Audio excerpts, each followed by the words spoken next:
Hello, everyone. This is Philippe Matthews, host of the Philippe Matthews Show, live around the world here on Google Hangouts. Thank you for tuning in. I have an incredible guest with me and friend with me today on the show. His name is Freeway Ricky Ross. He has probably the most incredible life story one could ever imagine, which I'm assuming is going to be turning into a movie. We're going to be talking about his autobiography and his book. But first, let me just introduce Freeway Ricky Ross. How are you, my friend? Thank you for being with me and taking time out of your day. Thank you, my friend, for having me, and I really appreciate you taking the time out your day as well, because I know you could have been doing anybody else other than me.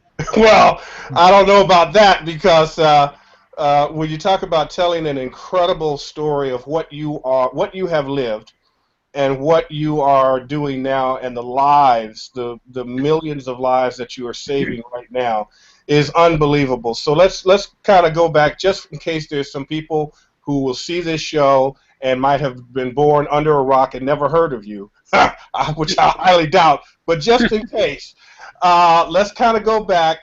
You have been touted as the biggest drug dealer or kingpin in history since Al Capone.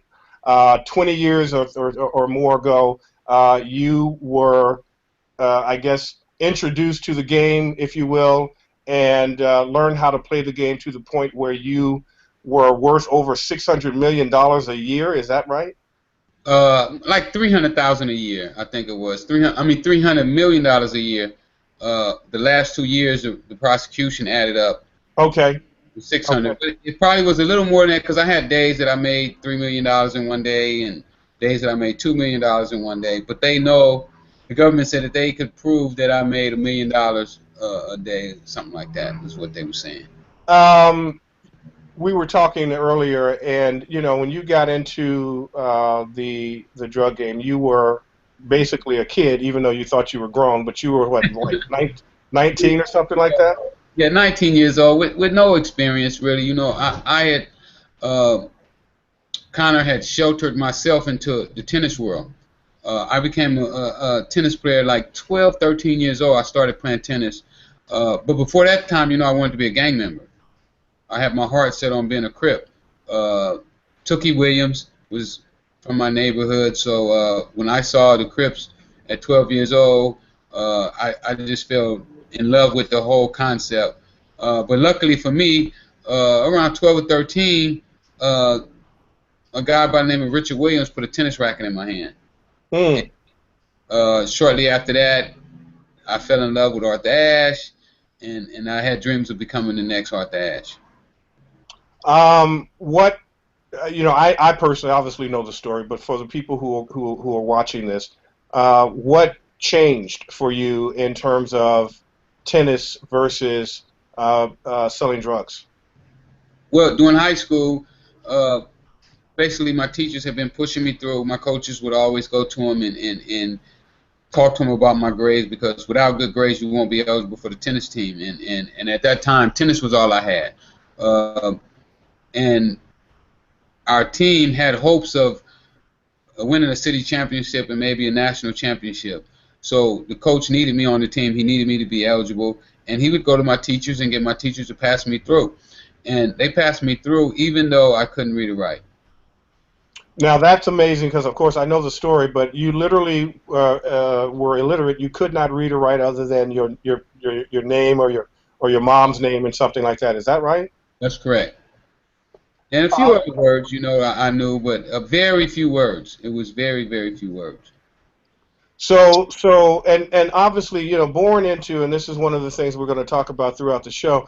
For people watching this and not really understanding how someone can get caught up, if you will, in selling drugs or doing drugs, and that is, if you are born into generational poverty, which is one of the things my nonprofit is focused on eliminating. But if you're born into a community that does not have hope, does not have possibility, does not have a way out, nature will find a way, humanity will find a way, and unfortunately, for several million black kids, drugs is the way out. Was Ab- that the situation for you? Absolutely, totally. You know, when I looked in prison, when I got to prison, and I started to see all of my friends that was there from my community and from my junior high school and high school, it was really amazing. And then when I really started to analyze our situations, I found out that we all were raised in single family homes.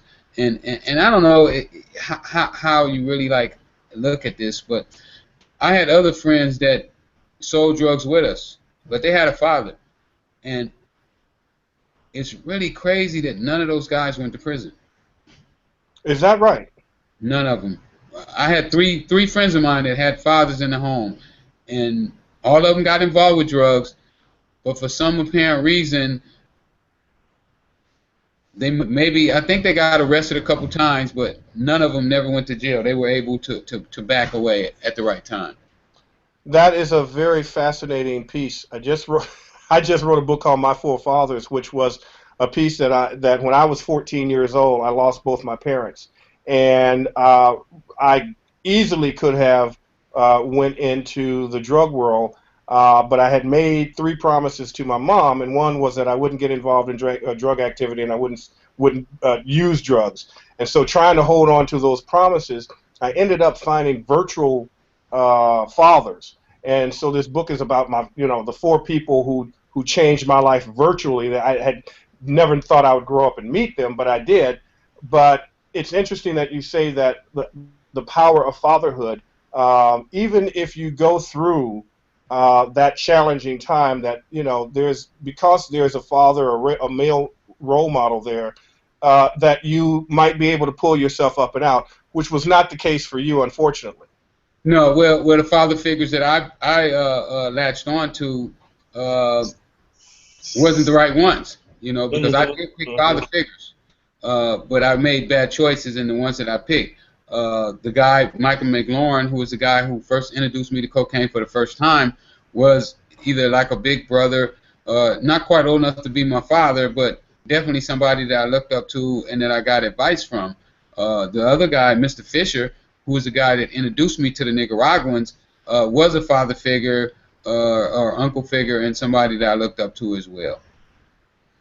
Um, this is absolutely fascinating, your life. So here you are, 19, and you go into the game. Now, of course, one would ask, how did you, or what in you was able, and the fact that you weren't able to read at the time, that you were able to supersede the person who introduced you into the game and become far more successful than they had ever been. Well, what I think I did is once I got into the game and I started to see what was going on, I started using some of the same things that I used to play tennis. You know, Fascinating. Okay. the tenacity, the work ethic, you know, to stay on the court late hours, to not give up even when it looks like you're defeated. I started to use all those same accolades in the drug business that I use into tennis, not to use drugs. You know, Mm-hmm. Mm-hmm. when I first started, the first day that I got drugs, you know, my guy, he laid out a line of cocaine. I snorted, uh, and I also hit the pipe a few times with different people who were trying to get me to use. But I believe that my tennis background, which was to be drug free, almost like what your mom had instilled in you, people Mm-hmm. in tennis had instilled in me not to be a drug user and not to drink alcohol. Because at that time I'd never drunk alcohol and had never smoked weed or anything like that. Wow. So you never became a user of the product that you were actually selling. No, I didn't. Uh, you know, obviously, in order for you to go to prison and get a life sentence, that was your third strike. Is that right? So you had been to prison before and had gone through this before. I had went to prison. Uh, I had an indictment out of L.A. first. You know, I had an indictment out of L.A. I had an indictment out of St. Louis. I had an indictment out of Cincinnati. Indictment out of Texas. Uh, but there were some cops that had been crooked, had been planting drugs and robbing drug dealers and the whole charade. Uh, and I was able to get my first indictment, which would have been the most critical out of L.A., it got dropped because of these cops had been fabricating evidence and planting drugs and lying on the witness stand and just all kind of stuff that you would never think that peace officers would do. Mm-hmm.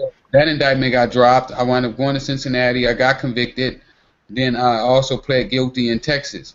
So that gave me 2 strikes. When I got out of prison, with the intentions of going straight, I had read Malcolm X's book for the first time. Malcolm X's book was the first book I ever read from front to back. And I had a plan for myself. And my plan was to stay drug-free. Wow, that's amazing. So here you are now with the 3rd strike. The sentence is given that you are given life without the possibility of parole. When you heard that, what went through your mind? Well, at that time, the day that she actually did it, what went through my mind was my mother's screams and moans.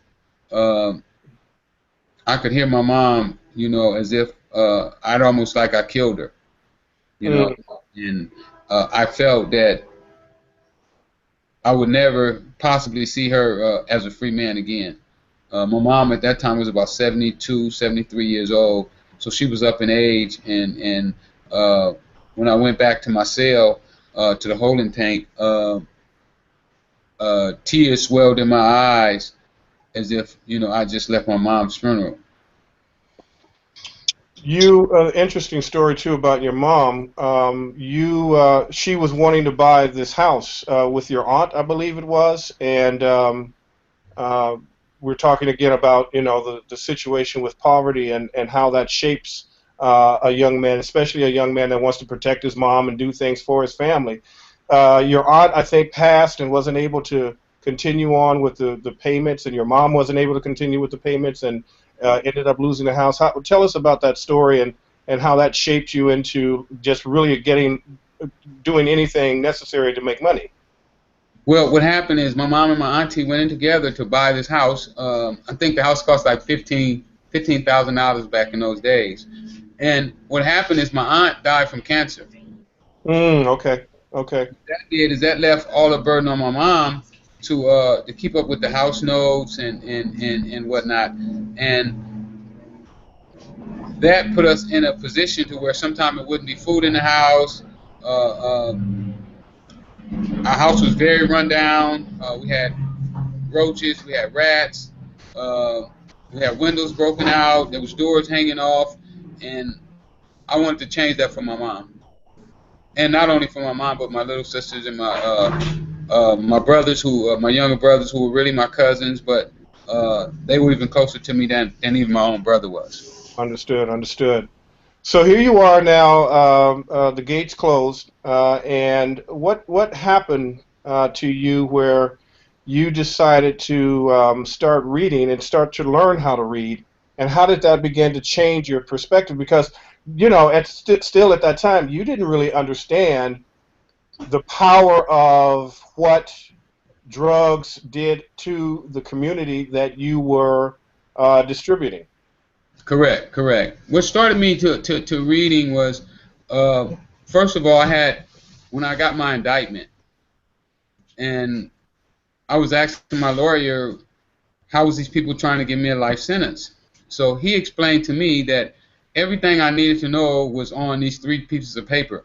The paper was called an indictment. So he gave me an indictment, not knowing that I couldn't read or write.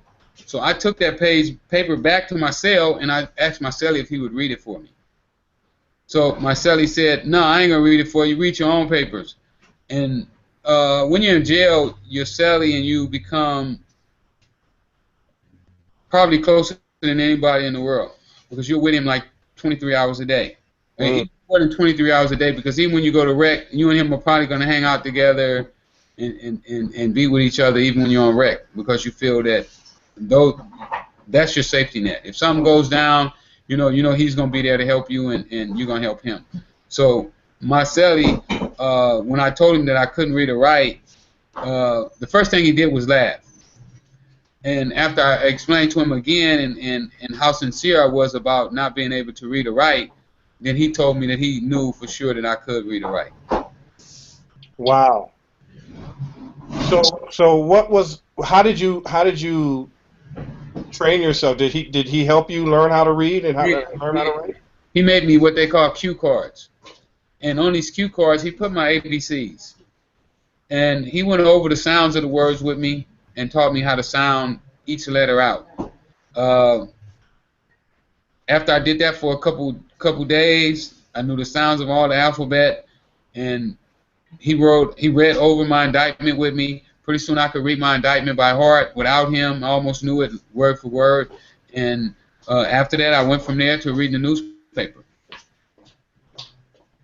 Unbelievable, Rick. This is blowing my mind. I can't tell you how proud I am of you of what it takes to go through that process. Most people don't believe me when I tell people that I only made it to the sixth grade.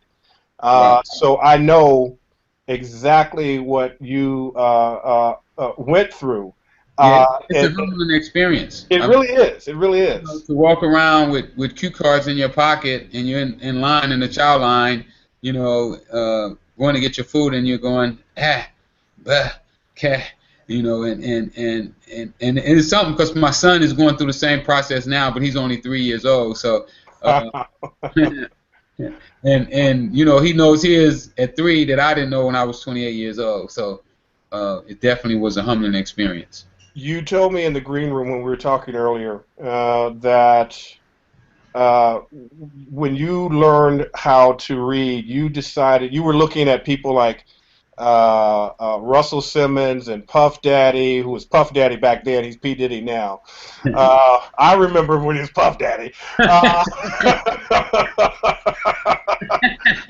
Uh, no offense, Puff. If you want to come on the show, we'll call you P. Diddy. But I'm just saying.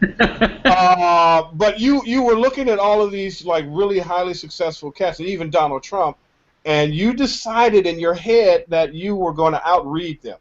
Yeah. Well, when you're in this cell, I'll try to describe to you what my cell was like, so you can get a picture of it. You could picture a big closet. Well, some people not even a big closet. It's Yeah, right. about 6 feet wide, and it's about 12 feet long. Um, and it's kind of like an L shape. And the L is for 2 bunk beds to go in. The beds are made out of steel. Then you have a steel toilet with a sink built into the toilet, where the water from the sink runs into the toilet. You have a metal plate, and that's for your mirror. And then you have like a little countertop. That was my cell. So I was locked in this cell, and I've always been a competitor. And when I started to read, the LA Times, the Wall Street Journal, well, these are the people that I'm reading about now. I'm reading about Donald Trump, Russell Simmons, Puff Daddy, Lyle Colin, Bill Gates, the guy who started Facebook, and the guy who started MySpace. I'm reading about all these different people. And what I had to do with myself is find out how can I compete with these guys. I desperately wanted to be just as relevant in the society as these guys were. So I had to come up with a way that I could do something better than they could. Wow. This is fascinating. So you said I can outread them because you got enough time in the day to read more times than they can. Right. I didn't have to worry about the lights being cut off, the gas. I got in line to get my food. I didn't have to cook. So it really is like if I was put in I like to say like a cocoon to develop myself. And that's what I did while I was there. I sit there and I start developing myself. And at first I didn't have the money to buy the books because when the government get a hold to you and you get a life sentence, everything disappears. Your friends, your money, and everything goes. So you find yourself almost like on an island by yourself. It's almost like sometimes you think of yourself as being on the moon. Where you're a place where nobody can come and see you. You can't get phone calls. You can only get mail at a certain time, so you're really isolated from society. How did you we're going to talk about in a minute how the sentence was reduced and everything, how you ended up getting out. But when you first are serving that period of time, because you don't have an idea that you're going to get out anytime soon. I mean, you're going to pretty much die there. How did that affect you day by day in terms of your mentality and keep you motivated to live that level of life?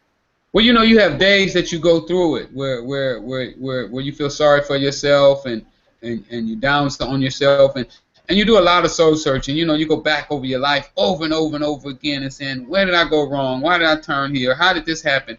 And which is really a very, very important thing that I believe that we all should do as human beings. We must analyze ourselves to figure out who we are and where we plan on going and where we've been. And I went through that, and I believe that's how I got to know myself. Okay, excellent. So here you are reading now, and you're reading every day, probably all day. All Uh, day. Other what? than exercise, I would exercise. Okay. I exercise about 2.5 to 3 hours a day. Would be, I would do my push-ups, my pull-ups, my dips, sit-ups, and do a little running, and then after that it would be strictly reading and studying the law. And so you decided to study law as well. This is absolutely fascinating. So this Well, is the time when you started to look at your indictment and walk us through that process of how it went from life to 30 years to 17 years and then eventually being able to come back out into society.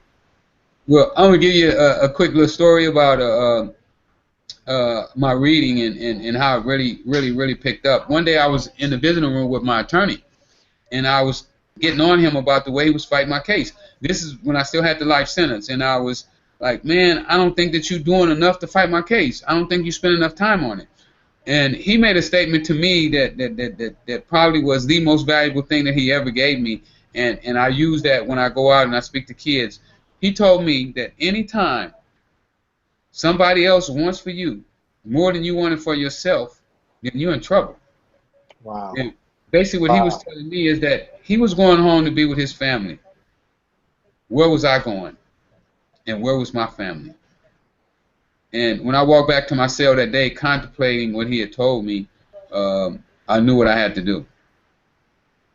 Unbelievable. Yeah, I can't even begin to tell you. Like right now, if all the lights and everything was shut off and the interview ended right now, this what you just said will change millions and millions of lives just in that statement in that moment right now. That's incredible. Thank you. Well, it was incredible to me when he gave it to me, and I don't know if he knew what he gave me, but he gave me a tool that I use today. Uh, I'm not gonna let anybody do more for my community than I do. I made a commitment to myself that this is my community and that I have to change it no matter what nobody else do. And that's why I do what I do. That's why I volunteer to go down to a school right now in South Central. And sometimes it's kind of trying, because these kids. Matter of fact, I was just with them yesterday, and I gave them all books. They wanted my book. They don't read the books that I asked them to read, but they wanted my book. They tell me I give them too many assignments. I can relate to that. Sure. So yesterday, I gave them all my book, and I was like, well, this book is not important for you to read as the books I gave you to read, and they was like, yeah, this is the book we want though. So it's really wonderful to be able to sit here with these kids because I know who they are. I've been there. I've been with low self-esteem. I've been uh, in a position to where I knew I couldn't get a job, and I knew I didn't have a rich uncle or a rich auntie or nobody that there was going to be any inheritance for me to get started, and I knew there was nobody that I could go and borrow money from. So when I see these kids, I see myself in them, and I work so hard with them sometimes, and sometimes they'll come in and they'll just like totally forget about everything I taught them, right? And they'll come in and they'll be throwing Skittles up in the air and flipping Starbucks over to the other one, but I still try to be patient with them because I know where I was when I was their age.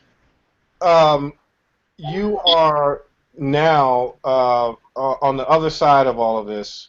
Like I said, you're changing lives in droves. I mean, is it true that it's not a school that if a school calls you and says come down and talk to the kids, it's not a place in America that you wouldn't go to talk to a child or talk to a group of kids? In a heartbeat, and for no money. A lot of my speaking engagements are free. There has been some schools that pay me, like Brown University, they paid me. Louisville, Kentucky paid me. St. Francis, Illinois, they paid me. But most of the time, I speak for free because I don't think that the people who can least afford to pay you shouldn't have the information. I think they're the ones that need the information the most. I And agree with you. the way our society has put things is that if you don't have the money, then you can't get the knowledge that you need to strive and to be better. Absolutely, absolutely. You were talking about this book. Put that book up, man. Don't. This is we sell stuff here. We promote. Okay, on this show we promote. I appreciate it, man. I put my heart and soul into this book. I wrote this book when I was in MCC San Diego, 28 stories high, overlooking the Pacific Ocean. The guys in prison make a joke about it being $1 million view, because we believe one day they're gonna tear it down and build condos there when they build the super pen. Walk me through writing a book, man. I mean, it's come on, it's one, and I know people who have doctorates, man, and they don't write books. It's not an easy process to sit up and say, you know what, I'm going to write a book, and I'm going to write about my life story. I don't want to blow smoke up your butt, but you're just this amazing kind of cat, man, that how your mind works is sometimes beyond comprehension. What was the process of writing your book when you said, I'm going to do this? What did you do during the day? Because there's a kid right now that might want to tell their story in the same way that you're doing it right now. Well, let me give you a little more background on that too, because when I was reading all those newspapers, guess what I read about? Tookie Williams. Aha. Aha. Tookie was a guy that when I was 12 years old, who was a Crip, who I admired. And when I thought back and I saw what he was going through, I knew that had my mom not kept me away from it long enough for me to be playing tennis, I would have been a Crip, and I possibly could have been sitting on death row with him. Well, once I saw that he wrote his book about gangs, and I started to scratch my head, and I was like, wow, who knows more about drugs than you? Maybe nobody. So it started from that process. And at that time, I had become an advocate reader. I mean, I was a really good reader. So what I did is I started ordering books on how to publish a book, how to do your research, where you start. And basically, I found out that I start from the beginning of my life. From the first day that I can remember, and just write down the notes. So we started writing down the notes and just kept all the notes and kept writing, and it took me about 4 months to get it done. And here it is today. You got to print some more books, right? You're selling everywhere you go. You sell the darn book out. That should tell you something. Yeah. You know what? You know what I'm most proud about this book right now? I'm gonna tell you something. I went to a car show and all the people from my old neighborhood where I grew up. I haven't really been in my neighborhood since I've been home. I go through, hey, how y'all doing? But a lot of people over there still doing the same thing, and I'm still on parole, so it's not really good for me to be in that area. Sure. But I go to this car show selling my book, and I run into some of the people from my neighborhood, who had already got the book from somebody else, because I'm also creating jobs with this book too. I'll tell you about that later. Well, what I found out about this book is that gang members who only read when they're in prison are reading my book. A couple of them came up to me and say, man, you put my name in that book.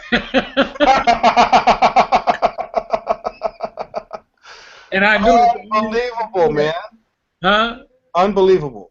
And the only way he could know that was his name is he had to read the book. So I'm excited, man. Right now I got South Central Los Angeles reading everybody know that South Central LA is reading. They may not like what I wrote about them. They may not like what's going on over there, but at least they are reading now. Well, let's talk about that because while you were in prison and when you were given the life sentence with no option of parole, there were individuals, one more successful than some of the others, who basically saw that you were going to be a lifer and said, you know what? I want to get in the rap game. I want to get a persona. I think I'm just going to go ahead and steal this cat's identity because, hey, he'll never get out. Yeah. And literally stole your name, Rick Ross. Well, my whole likeness. I mean, he wears his hair like me, my beard. I mean, he believes. I saw an article where his sister said he really believes that he is Rick Ross.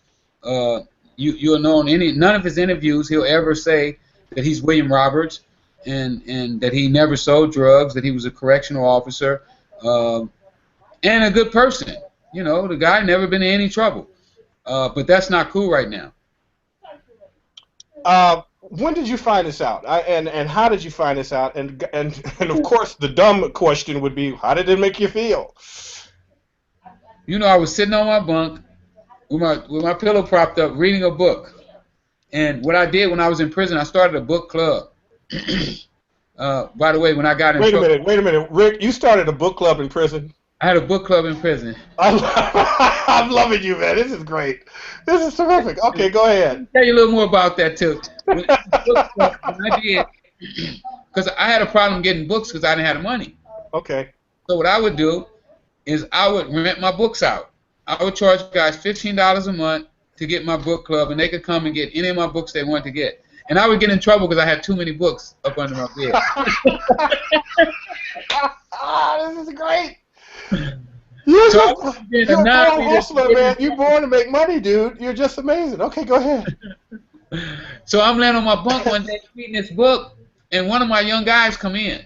You know, this guy was about 18 years old, so he reads all the hip-hop magazines and everything. He said, man, this guy stole your name. And he shows me this big, they got the big picture of this guy on, and the guy wears his beard like mine, and, you know, he's trying to look like me almost. I'm like, jumped up out of my bed, I get the magazine, and I started reading about this guy, and he's talking about how he had heard about this guy from L.A. and blase, and the first thing ran through my mind is that he disrespected me because he didn't ask me for permission to use my name. Sure, of course. Well, so here you are, you know, you're in a situation where you really can't do anything about it. I mean, in a sense. You know, where did your head go from seeing that? Well, the first thing I do is I want to get him on the phone. Okay. And I had a pretty good network inside the music industry because I never stopped networking. As a matter of fact, at that time, I've been reading quite a bit of books, so I was networking fairly well. So the first thing I wanted to do was get him on the phone and ask him what was going on. And eventually I got him on the phone. And of course, we always have to ask the question, then what happened, Rick? Tell us about that phone call. I got him on the phone, surprisingly. He didn't know that I was going to be the one on the other end of the phone. Okay. A guy that I knew was doing a story on him, and I talked to the guy that Friday, and he told me, well, Monday, the guy will be in my office at 9 o'clock. So if you call at 9, I'll put the guy on the phone. So I called him at 9, got on the phone, and then when he found out who it was, he started to what we call sucking up. Okay. Oh, big homie, I love you. As soon as I use your name, my whole life changed. My career took off, and I owe you. I'm gonna take care of you, and base, you know. And he gave me his phone number. I called him on his phone one time and say, hey, you need to come down and see me so we can talk in person. You know, I don't want to talk over the phone because it's against the prison rules to conduct business over the telephone. So I would like for you to come down and see me. He said, okay, send him a visiting form. I sent him the visiting form. I called him back to see if he had got the visiting form, and he changed his number. Wow. And this is when you're still in the life sentence scenario, right? This is before Right. you. Okay, all right. So to bring us up now, you come out. Where are you now with this whole thing? Because obviously, it wouldn't probably be good for the both of you to be in the same room at the same time right now. Uh, what happened to Rick? Well, both of them gone to prison now. They both gone. None of them made it. They something happened. But so what's going on now? Well, I filed a lawsuit here in the state of California to get him to stop using my name and to pay me for using my name. I wind up losing in court for different reasons. You know, each judge scenario why I can't win the lawsuit, and basically that's where that's at. And you know, I kind of threw my hands up with it. You know, I did my due diligence. Now I just have to win my name back on the streets and in the media. And in the community, and what you are doing and doing by droves, in droves. I can't even put my head around that. That is unreal to me. But here's talking about going into the community and changing the community.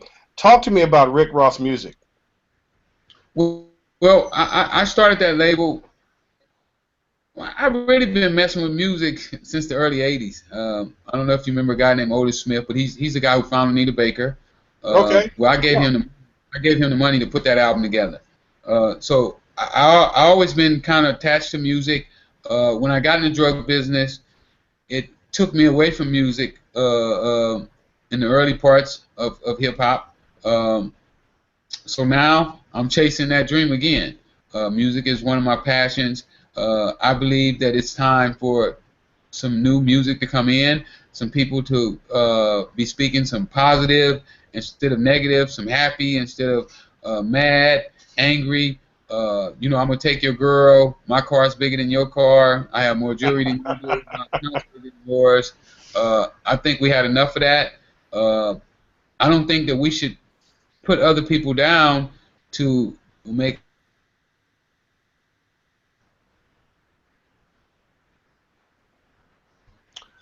Talk to me about people that's going to be on your label. We dropped audio just for a second there, so I lost you. Are you still there with me? I got you. I hear you. Okay, okay, good. Talk to me about some of the people that's on this label, man. You've got some incredible talent. Well, you know, we got Dr. Dre's son, Curtis Young. He's with us. We got another young lady named TT9. We got a kid named Glaze Conway out of Chicago. We got a kid named RX. Truth. Uh, who else we got? We got Dana B out of Kansas City. Our network is pretty big. You know, we're totally independent, so we sell our stuff out of the trunk of the car. We're not looking for a label to give us a deal. We just out here grinding, man. Just having fun and being in the community, touching people, and letting them know that there's a better way than selling drugs. Man, I absolutely love this. You have the Philippe Matthews Show, me, our entire support. Whatever it is that you need, you got us. All of your artists, if you need a vehicle for them to come on, and we can get that out there and blast it out, done deal. When you went in, who was the president? George Bush. And when you came out, we had Barack Obama. How did that make you feel? Well, I was glad to see Obama win the presidency. You know, when I was in prison, you know, prison is really racist. I mean, in the cafeteria they have what they call a black side, a Mexican side, and a white side of the cafeteria. Okay. And you can't sit on any of those sides, so it's very divided. And when Barack was running, I was able to witness firsthand how so many people felt about a black man being the president. So I was definitely excited that we had a black man running for president. Also, that kind of like showed us that there's really no ceiling on what we can do if we put our mind to it. Something that I was talking to Tiffany about, your manager, and something that you had said. I think you might have been at Brown University when during that speech. I'm not sure, but I think it needs to kind of. I think I need to say it, and then you can kind of elaborate on it I can. from there. But some people who will look at this interview, look at your life, say, man, what are you doing? You're glorifying drug dealers. You've got criminals on your show. What's going on? What are you doing? And see, here's my thinking, and that is after becoming literate and reading, I don't think drug dealing and drugs is really, in my opinion, the smallest part of the whole thing. I think poverty and the government that creates poverty and allows it to fester is the real problem. I agree. Can you speak to us about that? Because I don't think a lot of people understand that, man. People hit me with that all the time too, and I tried to explain to some people before is that I don't believe that people want to give me the credit for what I've done with my life after drugs. They want to hype on the drug activity and say, well, you're getting this because you sold drugs, and I don't believe that that's the case, because there's plenty of people that sold drugs who didn't take their time out to go and write a book about what their life was like selling drugs and Sure. What their court case was like. So Sure. I think that they have to give me credit for that these people didn't go and sit in the library 18 hours a day and study the law diligently enough to where possibly he knew the law better than even his own lawyer and the judge and the prosecutor, who all were educated much earlier than he was. My lawyer graduated from Harvard University. My prosecutor went to Yale. So these guys were very, very intelligent people, and they didn't find the issue that I found. And once I brought the issue to their attention that they were giving me a life sentence illegally, they still both refused to agree with my analyzation of the law, saying that that it's time for people to not just hyper on my past, because I spent 20 years in prison Mm-hmm. for drugs. I mean, I did everything that the United States law required me to do. I didn't break out of jail physically. I broke out, but not physically. Broke out, but you broke out mentally. I broke out mentally, Yes. and a lot of people don't want to give me that credit that I believe is so dear. Absolutely. And here's the thing, Rick. You never went up to your mom when you were a child necessarily and say, "Hey, mom, dad," or any kid for that matter, say, "Hey, mom, dad, when I grow up, I want to be the best drug dealer in the world." It wasn't a goal. It's a means to an end when there's no other opportunity to survive. Absolutely, and I believe that this drug war that we're fighting right now feeds this animal. This drug war is the kind of situation to where it drives the price of drugs up. We're talking about something that has really no value. Coca leaves has no value. It grows wild. You don't have to plant it. It's just a wild plant. The people who harvest it because we created this artificial value that is really not there unless we illegalize it. I mean, unless we make it illegal. Once you make it illegal, then you open up a black market. Then you make people interested in getting involved. And I believe that most people who use drugs get in it to make money, not to become dope fiends. But along the way, they start to sample it, taste it, and get hooked. Sure, sure. Um, how do you feel about the drug laws? I mean, because you could just get 20 years almost to life just for having it on you, versus if you rape somebody, you might be out in a year. I think the drug laws are unfair. I think they're senseless. And you're absolutely correct. I saw guys come in jail for putting guns in people's face and get less time, even murder.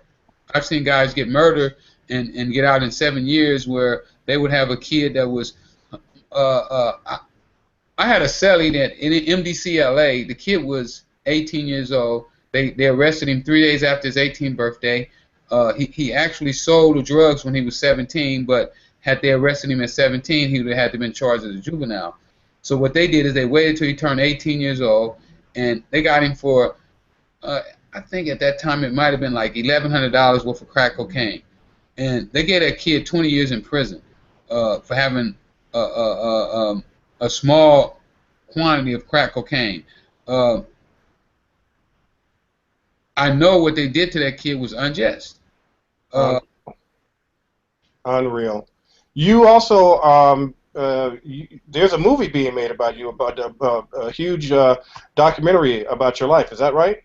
Yeah, we did a documentary. We've been doing it since I've been home. It's called Crack in the System. Uh, it's been picked up by theaters already. Altair picked it up, the short, on TV. Uh, we got Mark Levin directed it. Uh, and I think that it's going to shed a lot of light on a lot of the stuff. You know, Barack Obama, he did reduce the crack sentences. It was 100-to-1 difference. You know, even though everybody had testified, all the chemists and scientists and everybody had testified that crack cocaine and powder cocaine was identical, other than crack being cooked into a rock form and adding baking soda. So Barack did make it 18-to-1, but he didn't make it retroactive. And I thought that was unjust, because I believe that if a law is unjust today and illegal today, that the guys who got sentenced in 88 and 92, then it was illegal when they got a sentence. And some of those guys have been in jail 22, 25 years. And if the law was made retroactive, will be released from prison immediately. Wow, wow. That's something to talk about. That is something to talk about. When you look at your son, as a free man, and you look at your son reading and doing the things that you were doing, you know, in your 20s, 23, 24, what comes over you? Well, it just shows me that I needed the right guidance. You know, I needed somebody in my life that would steer me, that would open doors for me, would open my mind to let me expand. You know, one of the things that I found out is that a kid that goes 30 miles past his house does better in life than a kid who's confined inside the projects. You know, we have kids here in South Central that live in the projects that have never been to the beach. So it's something to that, being away from your environment, seeing other things, and being able to pick, you know, the things that may be an option for you in life. Unbelievable. I love it. I love it. Talk to me about the T-shirt you're wearing, my friend. I started these T-shirts. The real Rick Ross is not a rapper. I love it. I love I started this shirt to get back at the rapper for taking my name. You know, to let people know that the things that he's saying are not true. Because you know, it's amazing. I go to some of these schools sometime, and some of these kids ask me, why did I change my name? Because they believe that I changed my name because he's so famous. Oh, wow. Wow. Around. So I did this T-shirt just to kind of like, you know, get back at him, you know, and let him know that I'm going to expose you to the world. You know, if it kills me, I'm going to keep letting people know that you're fake, and that they're not going to be able to go out here and sell drugs and parlay that into a record deal with Universal and Warner Brothers. If you sell drugs, more than likely you're going to wind up dead or in prison. Absolutely. Web addresses, man. How can people get in contact with you? Your Twitters, you got like mad following, man. So how can people get in contact with you? Man, I'm learning about all this stuff. You know, all this stuff is new to me, man. Y'all been throwing stuff at me. Why so quick, you know, out here in this world? The first place you can get my book at rickrossbooks.com, and please go there and buy the book. You know what I'm saying? So I can benefit from it, and the other people that I'm helping. You know, also too, when I go to juvenile hall, I always try to get those kids my 3 favorite books. Can I get those out too? Absolutely, man. Absolutely. Think and Grow Rich by Napoleon Hill, As a Man Think by James Allen, and As a Woman Thinks by James Allen, and The Richest Man in Babylon. Make sure you guys get those books. Mandatory reading for everybody. And then after you eat those, then pick mine up too if you got some change. I'm not. Love it, man. Love it. All right, man. You listen. Obviously, I gotta have you come back on the show. I want you as a regular. You're What's the unbelievable. 7 million copies? Don't let me Huh? come back for 7 million copies. You got it. You got it. Done deal. Done deal. If I Thank sell a you, million man. copies, you take me back. I love it, man. I love it. All right, Rick, man, keep Thank doing you what you're so much doing. for having me on. I enjoyed this. This has been one of my better interviews that I ever did. I had a great time. Oh man, I had probably. I trust me, I had a better time. Trust me, man. I love you like a brother. We never met, but you're like a brother from another mother to me. So And you know what? Maybe I'll come down to the studio and we do the next one. let's do it, man. Let's make that happen. Let's make All that right. happen. Thank All you. right, bro. God Appreciate bless it. everybody. Philippe Matthews Show live on Google Hangouts. You've been here with the incredible Rick Ross, the Freeway Rick Ross, the real Rick Ross, changing lives and making the world a better place. I love you guys all. Thank you for tuning in. We'll see you next time.